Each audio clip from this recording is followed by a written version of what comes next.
A história do navio que diziam que nem Deus seria capaz de afundar. Na noite fria do dia 14 de abril de 1912, o mar estava calmo, mas o Titanic recebeu um aviso de que às 11 horas da noite entraria numa zona de icebergs. Na época, era prática que nesses casos se deveria navegar o mais rápido possível para deixar o perigo para trás. Um raciocínio absurdo, equivalente a acelerar quando se está dirigindo em meio à neblina. Foi quando os dois marinheiros que estavam em vigília avistaram algo que mudaria radicalmente. Navios não têm freios. O Titanic precisava de quase 1 quilômetro para poder parar totalmente. A luz vermelha acendeu, avisando que o trabalho nas caldeiras deveria ser interrompido. 1/3 das pessoas a bordo eram da tripulação. Desses 800, quase metade eram homens que alimentavam as fornalhas com as próprias mãos, 650 toneladas de carvão por dia para manter o gigante navio em movimento. O navio era tão grande que era impossível evitar o choque com o iceberg. 37 segundos era o tempo entre ver o bloco de gelo e atingi-lo. Chega a ordem para abaixar as portas à prova d'água, que fechavam os 16 compartimentos do Titanic. Cada porta pesava 1 tonelada, mas levava 30 segundos para se fechar completamente. 30 segundos que naquele momento o Titanic não tinha. Às 11h40 aconteceu o impacto.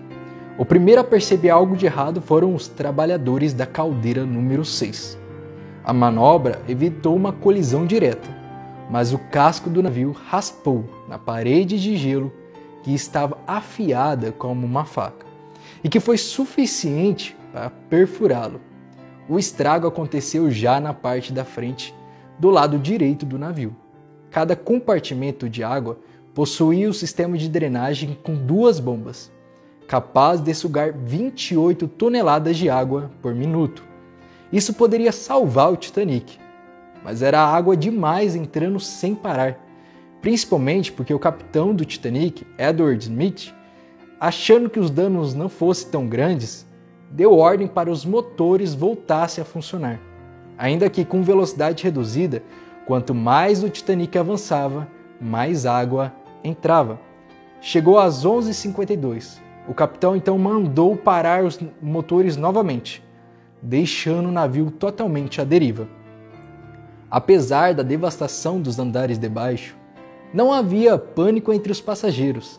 A comunicação entre eles era complicada. Não havia luzes de emergência, alarmes ou alto-falantes. A única maneira de chamar ao convés era avisando um por um. Na terceira classe, não foram convidados a se apresentar.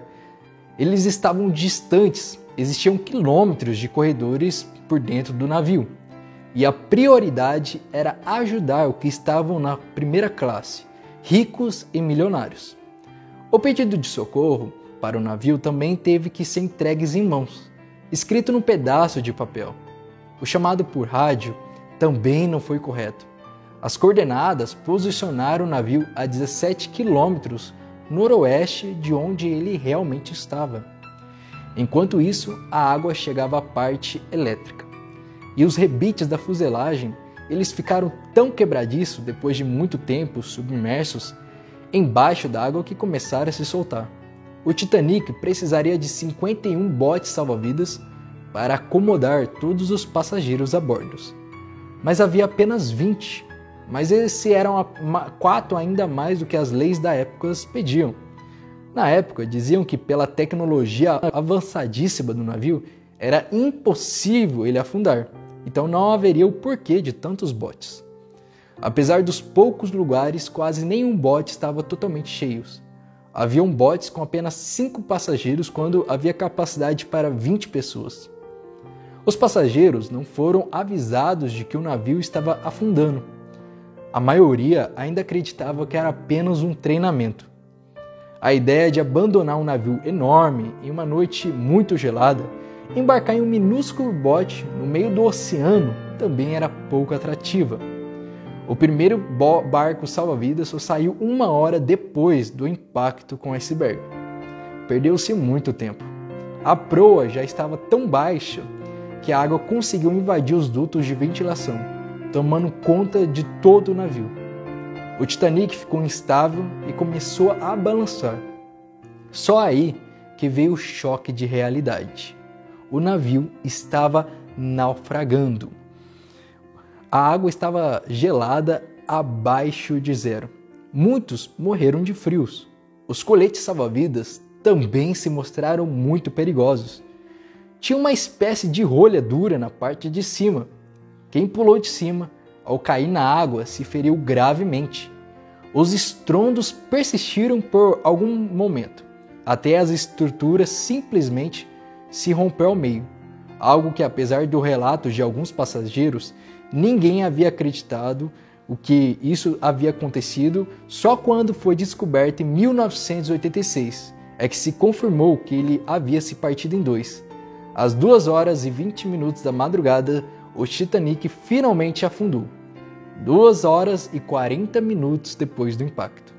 Mais de 1.500 pessoas morreram e apenas 712 sobreviveram, que foram recolhidos por um navio de passageiro chamado Carpathia. Essa é a história do navio que muitos diziam que até Deus seria incapaz de afundar, mostrando mais uma vez que o homem nada mais é do que algo frágil. A tecnologia do ser humano, por mais avançadíssima que ele possa dizer